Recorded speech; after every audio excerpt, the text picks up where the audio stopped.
E aí, meu amigo, minha amiga, seja bem-vindo a mais um Papo de Sacristia. Meu nome é Marcos e hoje, de forma diferente, com o nosso convidado Pedro, estamos aqui com os nossos amigos Davi, o Padre Samuel e o Bruno, para falar de um tema talvez triste, talvez complicado.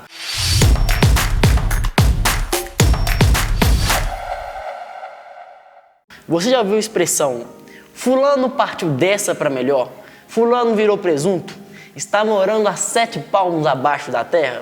As expressões são engraçadas, mas na realidade, o luto, ele é fácil de encarar?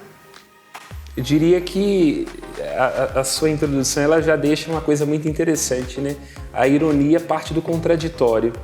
Então, quer dizer, por um lado é terrificante, é o avesso, é o enigma, une tudo aquilo que é vivo num só rebanho de condenados, como cita Ariano Suassuna, mas ao mesmo tempo também é potencial, é descoberta, convida a ir para fora. Então eu diria que o luto é um signo aberto. Depende de quem o está experimentando, depende a respeito de que é o luto, é um signo aberto. Exatamente, outra coisa. Uma coisa é eu fazer a piada, outra coisa é o luto ser na minha família, por exemplo, né? Lógico. E entendendo o luto aqui no sentido amplo, quer dizer, o luto está para além da morte física. O luto tem a ver com um processo de perda, com sentir-se subtraído de, que pode ter a ver com uma coisa. Tem muita gente que é demitida e passa por um luto. Exato, é um luto. Muita gente. Um término de um relacionamento é um luto. Só antes da gente começar aqui a nossa discussão, puxar a sardinha para nossa seguidora Vanusa Garcia de Barros, que sugeriu que a gente discutisse o luto. Então, se alguém tiver algum assunto que queira ouvir, pode deixar nos comentários aí que a gente vai discutir. Tá? Essa é a proposta do programa. Mas vamos lá então. Vocês temem a morte ou se vier é isso mesmo? Pergunta interessante lá do capitão não, do... É capitão. Não, é do filme É Piratas do Caribe, mas é qual o nome do cara, gente? O Jack Sparrow? Não, lá o da barba de polvo, lá o... Puta merda, esqueci o nome. Cri. Depois a gente lembra, coloca nos comentários. O mesmo cara que colocou a legenda no... É o David Stone? David Jones, exatamente. Isso, é David Jones, né, Tony? Misturei o filho do cara com exatamente, uma bagunça. literalmente. Daqui a pouco vira o processo, né, do Johnny Depp. Exatamente. O samba do crioulo doido. Eu acho que temer a morte é um pouco de uma incompreensão do sentido católico do que a morte é. A morte, ela é inevitável. Talvez a única coisa que seja de fato inevitável. E o temer a morte diz muito sobre uma falta de esperança, uma falta de... É triste, sei lá, acho que é foda falar isso. Mas acho que quem tem muito medo da morte não entendeu o que Cristo estava falando. Não, eu penso assim, mais uma vez dizendo, como padre, é lógico, Jesus amado. Não, tô dizendo assim, como padre é lógico, tem um horizonte final, nós sabemos aonde é que vai dar. Mas existe uma experiência humana do luto. Dou um exemplo muito claro para mim, onde isso se justifica. Embora haja divergência sobre tradução e por aí vai, o que aquilo significava, mas Jesus ressuscita Lázaro. É o último sinal do Evangelho de João. Mas quando alguém chega e dá a notícia, Lázaro morreu, Jesus chorou. Então olha que coisa interessante. O autor da vida, o Deus Todo-Poderoso, ressurreição, o amigo morreu. Versículo mais curto da Bíblia, Jesus chorou. Então, quer dizer, tem é para além da fé, é terrificante. Você vê, como é que você sepulta um amor que não é sepultável? É minha mãe, é meu pai, é meu filho. Não tem como aquilo não mexer contigo. Não é questão de crer, não crer, é uma questão de que aquilo terrifica. É um silêncio, é um enigma, é dimensão humana. É um processo traumático, né? Porque, por mais que... assim, são dois lados que eu acho que você tem que conviver com os dois. Por mais que, no sentido cristão, nós pensamos que a morte é, inclusive, algo essencial para que a pessoa possa chegar ao céu, ainda assim é doloroso e traumático você pensar assim, cara, aquela pessoa estava ali comigo, eu toquei nela, convivi, conversei, troquei ideia. E cadê ela? Não tá aqui mais. Não tá aqui mais. Fica um vazio, um buraco e uma falta que... E de fato, isso... Eu acho que a maior dor também, por exemplo, tudo bem, cadê ela agora? Mas cadê ela semana que vem? Eu nunca mais vou ver ela. O momento pior do luto vamos pensar cronologicamente assim, a gente recebe a notícia, a pessoa faleceu, tem todo o cerimonial do adeus, da morte, E quando você cai em si e olha ao redor, você percebe que o mundo continuou. E que o mundo continuou e vai continuar sem aquela pessoa. Eu acho que essa é assim, se é pro luto doer, é essa hora que o luto dói. A hora que o mundo continuou, a sua vida vai continuar. Porque o cerimonial, de alguma forma, ele um pouco anestesia isso, porque quer dizer... E eu acho que ele anestesia e marca esse momento, assim, essa pessoa não vai voltar mais. E quando a gente vê, assim, o caixão descendo, eu sei porque eu já tive vários enterros, já tive essa sensação assim, mais de uma vez, mas quando a gente vê, assim, fechar a cova ou o que for, aí vai ver todo mundo indo embora, saindo assim, a gente vê, eu tô deixando essa pessoa aqui. Aí ali marca, filho, essa pessoa não volta. E o luto dói quando o próximo sol nasce, porque a vida continuou. Quando a gente entra assim na casa e vê aquela vazia, pessoa estava aqui, ela não vai voltar, mas eu deixei ela lá. É triste. E eu diria nessa perspectiva, né, porque você usou um movimento bacana aí, Pedro, e o pior, eu acho que ainda tem um pior que está por detrás do luto, que é o que é? Na verdade, o problema não é o pai que morreu, mas é o meu lugar de filho que deixa de existir. O problema não é o meu avô que morreu, não, é o meu lugar de neto, aquele abraço, aquele... Tem até uma música popular nossa, né? Naquela mesa tá faltando ele, a saudade dele tá doendo. Então acho que tem a ver com o fato de que o luto, que o outro os mortos não sofrem com a morte deles. Nós sofremos porque deixamos de ter aquele lugar em relação ao morto. Quando você cita o avô, eu passei por uma experiência muito dilacerante mesmo, assim, porque eu tive que viver vários lutos com meu avô ainda em vida. Meu avô padeceu de Parkinson, de mal de Parkinson, e a doença dele ela foi, de certa forma, avassaladora, mas muito pedagógica, assim. E eu fui perdendo aos poucos. Em momento algum, eu tive que lidar diretamente com a morte do meu avô. Mas primeiro morreu o cara que caminhava comigo no meio do mato, o cara que me levava para BH para andar à toa. Esses lutos foram acontecendo, e eles foram se sobrepondo. Até a hora que o luto, ele deu lugar a uma esperança que se modificou. Primeiro a esperança estava na cura. Quando vem o diagnóstico, logo a sua esperança está na cura. E o pior momento para mim foi quando morreu essa esperança. Quando a gente viu meu avô ir para a cama, e essa mais difícil até do que a morte dele de fato. Porque nesse momento a esperança ela se transformou. Ela se transformou numa esperança que deixou de ser na cura para uma esperança da libertação dele da doença. E ao longo desses 3 anos que ele teve doente, foi sobrepondo e foram se adicionando sofrimentos de... Morreu o esposo da minha avó, porque ele virou um filho da minha avó. Morreu a voz mais bonita que eu já conheci. Meu avô tinha uma voz grave, belíssima. Morreu essa voz, meu avô não conseguia falar mais. Morreu um pai. E morreu um avô que ele teve vivências separadas com cada neto. Tem coisa da minha história que só ele saberia. Essa hora que eu percebi, essa parte que eu vou falar agora, foi o que mais me doeu. Morreu ali partes importantes da minha história, porque ele não saberia escrever, não conseguia escrever mais, não conseguia falar. Então tem coisa que só eu e ele a gente sabia, que eu posso ter visto de outra forma, que ele sabia que ele não vai me contar mais. Essa hora que é o luto que eu até hoje não soube digerir bem. Não o meu avô que eu enterrei, que eu sepultei, mas esse avô que eu fui perdendo aos poucos, que foi sendo fatiado na minha vivência, assim. Eu acho que, e é muito bacana essa sua partilha, porque eu acho que a gente se identifica, cada um de nós, com o que você está falando. Pensa aqui nos meus avós, a minha irmã mais velha, que faleceu com 8 anos. Então, quer dizer, todos nós experimentamos, né, essa experiência terrificante. Agora, aí, na sua fala, eu acho que já abre um caminho que ele é de ressurreição, antes de ser do ponto de vista religioso, do ponto de vista antropológico, que é no sentido assim, como ressignificar isso? Porque acho que o primeiro passo é entender que, em última instância, não tem a ver com quem foi. Porque quem foi para Deus. Tem a ver com eu que fico. Como eu ressignifico agora, quer dizer, quem eu sou chamado a ser, a partir das memórias que residem em mim, a partir de parte dessa pessoa que fica em mim, como é que eu sou chamado a ressignificar isso? Aí, partindo aqui do que ele falou, né, que o senhor está falando no caso da morte para lá, né? Não fala da morte para cá. Isso. Será que o luto, então, ele começa antes da morte? Ele pode começar antes? Porque, pelo que eu entendi, o luto dele começou até antes da morte. Acho que sim, é uma doença, digamos, quase que terminal, né? É progressiva. É progressiva, então, sim. Eu acho que o luto nos visita quando há a consciência da perda. Quando há a consciência da perda, no sentido assim, olha, quando eu acho que o luto tem a ver com a impermanência. Então, toda vez que, olha, o celular quebrou, o carro bateu, perdi o emprego, Tô divorciado, alguém morreu, impermanência.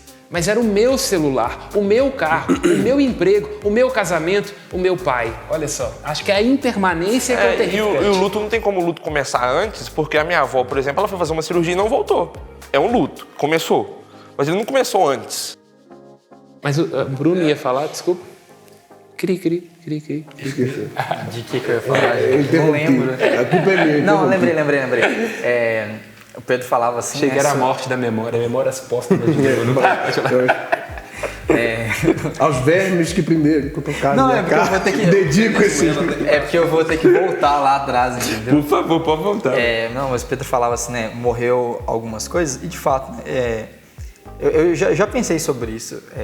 Viagens loucas da vida. Tem muitas coisas que a gente pensa, faz, acredita que ele de fato vai se perder, porque a gente esquece, ou vai se perder, imagina assim, algo que você fez, sabe, estava numa caminhada com seu avô, aí tinha um animal que ficou preso lá debaixo de uma rocha, você salvou. Aquele ato produziu um efeito naquele momento, mas que ele vai se perder no sentido de que ninguém nunca vai saber o que aconteceu e vão passar séculos e séculos e para aquele animal foi importante que você salvasse da pedra naquele momento, mas para, por exemplo, a descendência do animal não se dá conta da importância disso que você fez. Então, muito do que acontece, a gente não tem essa consciência clara, que dá uma certa impressão de que se perdeu. Por exemplo, as memórias, coisas que eu vivi com meu avô. Mas, por exemplo, tudo de bom que ele fez, que ele te ensinou e o que você é, né, como construção de pessoa, acredito que deva muito a ele, e isso é muito bom, isso é um legado que fica, né? Ou mesmo que aquilo não fique do ponto de vista de escrito, tem um instante. Você trouxe uma coisa muito interessante. O instante é fundamental. Então, quer dizer, aquele instante, aquele momento onde o seu avô foi para você uma experiência profunda do sagrado, ele tem um valor em si mesmo. Ele não precisa se prolongar como escrito, como foto, como narrativa, não. Aquele é o instante. Acho que aí tem uma beleza da fé cristã, que é essa compreensão de o hoje. É a beleza, inclusive, do desapego. Porque quer dizer, olha, é impermanente mesmo, vai e volta, vira do avesso, rasgar-se e remendar-se, para citar o nosso querido Guimarães Rosa, mas tem uma beleza no instante, e isso é intocável. É a ideia da poesia, que seja infinita enquanto dure. A ideia é isso. Tem uma infinidade que está circunscrita no instante. Isso ninguém toca. E não tem morte que dê conta disso. Então não dá. É um instante. A gente já aprende na escola que o ciclo nascer, crescer, desenvolver, produzir e morrer. É o ciclo natural da vida, né? Exceto se você for celibatário, né? Aí no caso você faz assim, pula as etapas, né? Mas Tô brincando, tô tirando saco. Agora eu vou dar uma de Padre Samuel, eu vou pedir pra você esperar rapidinho aqui, que eu tenho que falar um negócio. É curioso, o padre hoje ele tá nos enganando, dando um golpe que tá de branco aqui. Mas é curioso que o padre muitas vezes ele tá de preto. E isso é de fato para simbolizar um luto. O Samuel Fidelis lá, que corria na escola, que declamava poesia para as meninas na sala dele lá, esse homem morreu e nasceu um homem novo, né? Aí fica andando de viúva eternamente. Oi? Aí precisa ficar andando de viúva eternamente. Precisa ficar andando de viúva para ser um símbolo de que ele morreu para o mundo. Hoje Adoro quando as pessoas teorizam a minha vida. Pode falar. Hoje, eu tô ficando tocado. Ele tá chorando aqui, ó. Hoje, este homem que já caminha em direção ao céu também é para nós um símbolo de que nós devemos nos morrer para a nossa vida em muitos sentidos. Para Deus. Esse homem já morreu. Já morreu. Eu tô vivo, pelo amor de Deus. Isso aqui é um programa católico, não espírita. Eu vou ter que deixar isso claro de novo. Entendeu? Nós estamos dando ponto pra Não, o concorrência. espírito, a morte não existe, é o desencarne. Exatamente. Tem pessoa que é encarnada e encardida. Mas eu ia perguntar, por que Deus permite a morte, então? Por que Deus permite que uma doença, por exemplo, igual atingiu o avô do Pedro, seja com zenonato, não é isso? Eu acho que por pedagogia. Deus permite a morte. Nossa, mas eu acho que isso dá certo quando nós estamos falando de alguém que sofreu, um pai de família já mais velho, por exemplo, que tem que ele purgar umas coisas que ele fez, não sei, né? De vez em quando ia demais no bar. Agora, por que as crianças morrem de câncer?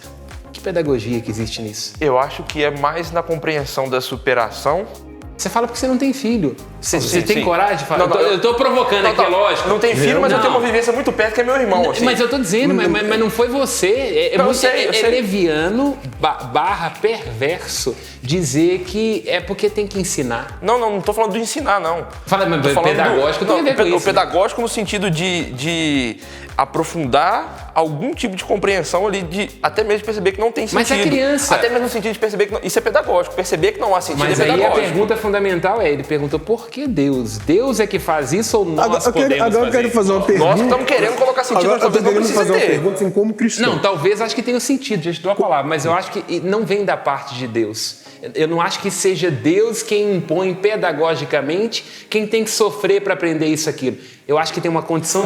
Mas, por exemplo, imagine uma mãe em um hospital que o filho está com uma doença terrível e aí, por exemplo, ela precisa de um super tratamento que custa milhões de dólares para salvar e só isso salva a pessoa. E ela não consegue aquilo porque ela não tem condições financeiras, por exemplo.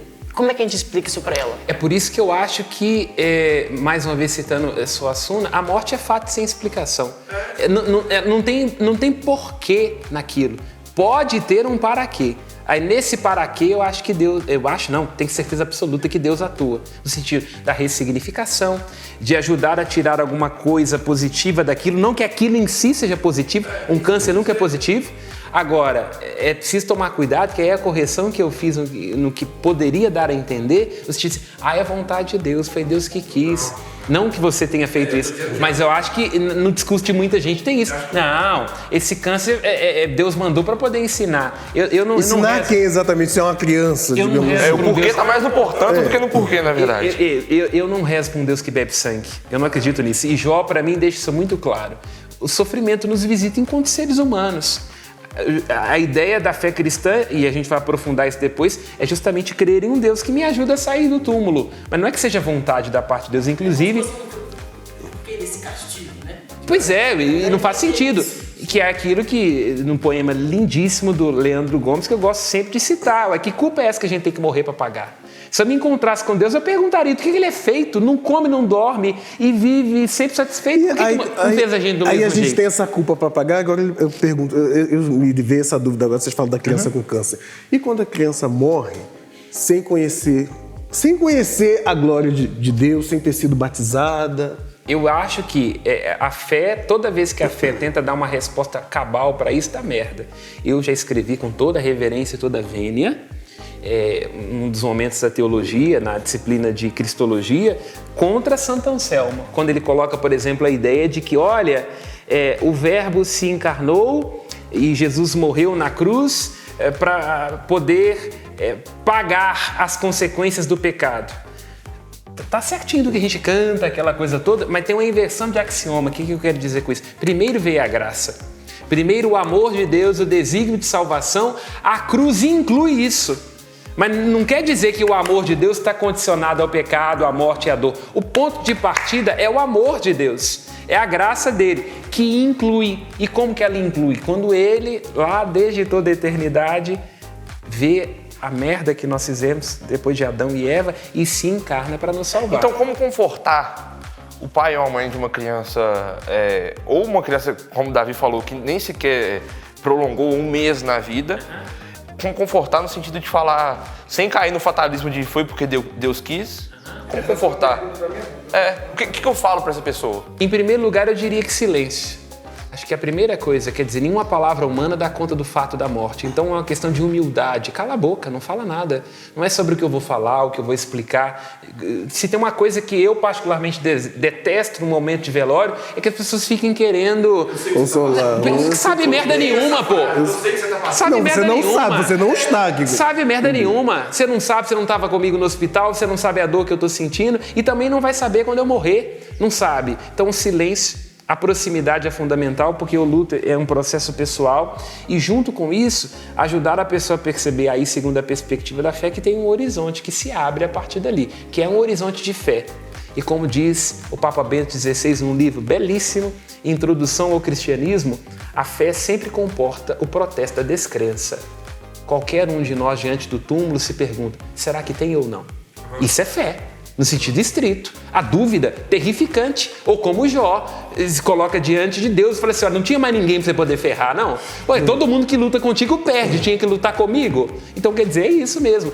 E a Bíblia está cheia de exemplos onde os homens e as mulheres protestam com Deus. Deus. A morte é esse momento, claro, de virar para Deus e dizer, não estou entendendo, está difícil, mas fazendo o processo, onde o porquê vai cada vez menos sendo importante, porque nenhum de nós vai dar uma resposta cabal para isso, mas o para quê. O próprio Israel, né? Luta literalmente com Deus. Exato. Agora, a gente falou, né, sobre essa questão do ponto de vista de Deus, assim, da religião católica, a gente entendeu. Mas, por exemplo, e a cultura, as pessoas, como que o nosso dia a dia enxerga o luto? Eu acho que hoje em dia não enxerga, a gente oculta. Num hospital, por exemplo, morreu, joga um pano, leva por outro elevador. Isso eu acho que é O problemático. mundo não tem tempo para ter luto. Não né? tem tempo, não pode, tem você trabalho, quer, tem meta. Meu filho. Mas como assim? O enterro agora não, 3 horas só, eu tenho que trabalhar, ué. O que eu tenho a ver com isso? Isso traz consequências catastróficas. Terríveis, porque você não faz o processo do luto, você não pode sentir dor, ninguém está se importando, porque você tem trabalho, tem meta. Então, hoje nós não temos tempo para o luto. Eu acredito que isso, de fato, esse sentir e passar pelo luto, viver o luto, ele é fundamental mesmo. Por mais que a gente fale assim, ela não está aqui mais entre nós, ela está num caminho, né, de purificação para ir para o céu, e isso tem que ser mantido, sim, mas o viver isso é importante e não pensar que o fulano morreu e a banalidade, segunda-feira, consegue a vida. Isso mesmo. Porque, na verdade, isso vai prolongar esse luto. Exatamente. O luto, quando ele não é experimentado, digerido nas suas 5 fases, é terrível, porque fica o tempo todo... Isso quando as pessoas não fogem do luto. Eu conheço muita gente que foge desse momento Se não, de isso é uma aceitar a morte. insensibilidade que eu acredito que gera, né? Assim, você imaginar uma sociedade, né, que vive e caminha nesse rumo que o padre estava falando, gera uma insensibilidade também de não me preocupo com o outro. Estou aqui vivendo a minha vida, preocupo simplesmente com a mim. Se alguém morreu, deixou de morrer, não... Se tem pessoas morrendo de fome na África, eu não me importo. Se tem gente morrendo de guerra na Ucrânia, também não me importa. O que importa é a minha vida, eu vou viver. Mas isso me incomoda, por exemplo. Me incomoda. Não estou te criticando. Eu digo, por exemplo, que a minha avó, naquela época que a pandemia estava demais, assim, teve uma época que ela ficou internada por 1 mês, assim, entubada, não sei o que mais. E aí a médica ligou pra minha mãe e falou assim, vem aqui pra você despedir da sua mãe. E aí, por exemplo, a minha mãe estava lá, foi ver minha avó super chorando, e aquilo pra mim me incomodou. Porque, por exemplo, assim, por mais que eu pensava, olha, ela tá sofrendo, ela vai embora, vai partir daquilo, tipo assim, a minha avó, tipo assim, não vou ver ela. Mas aquilo tava me incomodando, porque, tipo assim, eu tinha ido levar minha mãe, e eu não tava sentindo nada, minha mãe tava super triste por causa daquilo. E aí, quando a gente saiu na rua, minha mãe parece que, tipo assim, que alguém tinha batido nela. Eu achei que eu fosse apanhar ali na área hospitalar, porque minha mãe tava chorando de soluçar, e eu, tipo assim, dando um braço, tipo assim, mãe, vamos, a gente vai... Vão bater na gente aqui, vão querer me agredir. E, tipo assim, eu fiquei sentido por quê? Minha mãe tava muito triste ali e eu tava, tipo, ok, é apenas mais uma pessoa que vai falecer. Graças a Deus, minha avó recuperou, enfim, teve as suas consequências, mas ela tá bem até hoje, sabe? Mas outras pessoas estão sofrendo, mas, por exemplo, não foi comigo. Então, eu não sei, às vezes eu me sinto... não vou dizer insentimental com aquilo, porque não... Não, eu acho que... Não sei, O sentimento dessa dor da morte, ele atinge a cada um de uma forma. Ele não tem que ser democrático, porque a sua relação... Exato. A morte, o posicionamento diante dela não é democrático. É isso mesmo. Eu diria que, pelo menos... Não sei dizer se todas as vezes, viu? Eu nunca fiz um estudo científico sobre isso mesmo. Esse sofrimento, ele tá relacionado com envolvimento afetivo com a pessoa, né? Claro, é doloroso você pensar, vou perder a minha avó, mas para sua mãe eu vou perder minha mãe.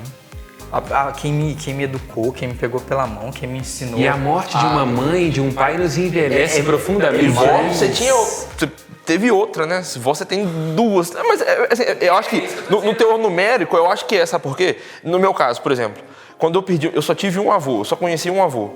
Perder um avô foi muito pior numericamente. Não quero que minha avó me entenda mal, nem que meus pais me entendam mal. Mas assim, numericamente foi muito pior, porque eu só tive um avô e eu perdi esse avô. Agora, quando a minha avó morreu, o trauma que teve, não na quantidade de avós, mas teve um trauma de que foi mais instantâneo do que o meu avô. Mas, tipo assim, querendo ou não, eu tive um outro colo de avó para me reconfortar. São muitos fatores, né? Eu entendo esse lado, eu penso também em quais foram as suas relações. Vamos falar, você teve um avô só, né? Mas imagina que esse avô seu morasse em outro lugar e você visse ele uma vez a cada 5 anos. Não ia ser a mesma coisa. Esse envolvimento, né? Você pode até, olha, eu fico triste porque é um ser humano e eu reconheço que ele foi importante para a minha mãe. Mesmo assim, não eram as suas emoções, por exemplo, você citou, né? Momentos que eu passei com ele, então isso marca o seu relacionamento pessoal com ele. E na verdade esses laços marcam também essa questão do luto, essa questão do entendimento. Igual, por exemplo, você está falando de numericamente. Eu tive 2 avós, todo mundo tem 2 avós, geralmente, né? Tive 2 avós. Parte do princípio. É porque hoje em dia com essas famílias assim, né? Então eu já não sei. Mas eu tive duas avós e uma bisavó. Elas eram cariocas? Eu senti pela entonação. A voz.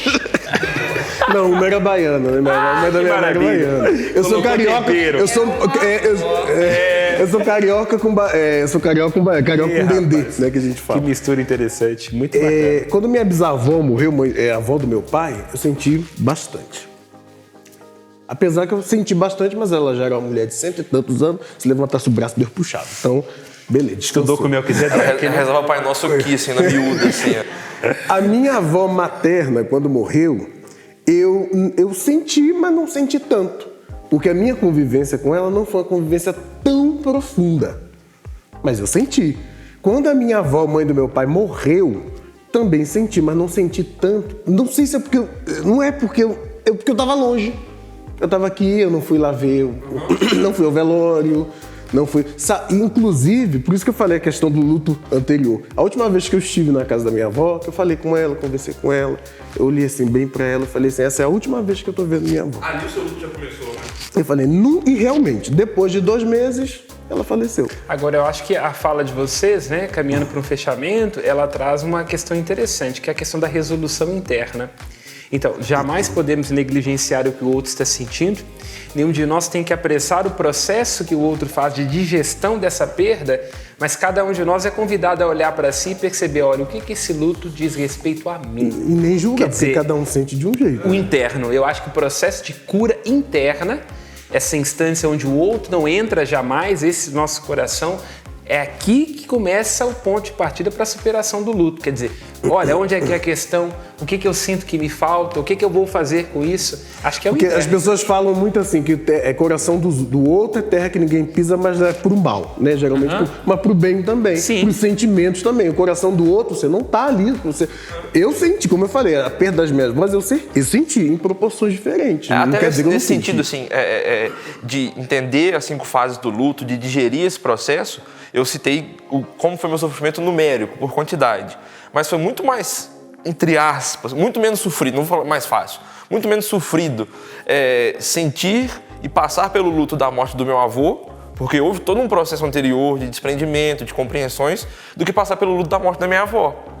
A minha avó, ela já vinha de um histórico mais adoecido, mas era uma presença, ela estava aqui e de uma hora para outra ela foi operar e não voltou. Foi muito mais sofrido passar por esse processo da ruptura instantânea, como eu imagino que deve ser para alguém que morra em acidente e mortes fatais assim, do que como foi do meu avô.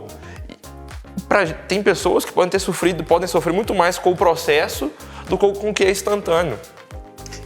Exatamente, o que ele falou é muito interessante. E quando a pessoa do nada a morte está diante dela, quando com o filho, com o marido. Tava tudo bem. E de repente, olha, porque eu passei por isso no ano da pandemia, não exatamente por isso, mas eu simplesmente estava no meu último dia de férias escolares, eu estava acordando, era 9 da manhã, meu irmão me ligou e falou assim, mano, pai tá em coma. Eu tomei aquele baque, fui parar na parede. Eu falei, pronto, vou lá só pra despedir do meu pai. Não morreu, né? Porque tinha mais coisa pra pagar, porque morreu. Eu não queria mas, sinceramente, assim, né, brincadeiras à parte, eu fui parar na parede. Eu falei assim, eu vou pelo menos pra poder despedir do meu pai.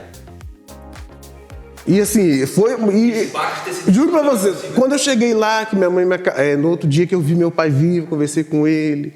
Aí quando eu voltando do hospital, eu baixei a cabeça, mas não me debulhei em lágrimas dentro do ônibus. Só que assim, ninguém viu, foi um momento meu, né? Ninguém viu, assim, mas foi mais pelo susto.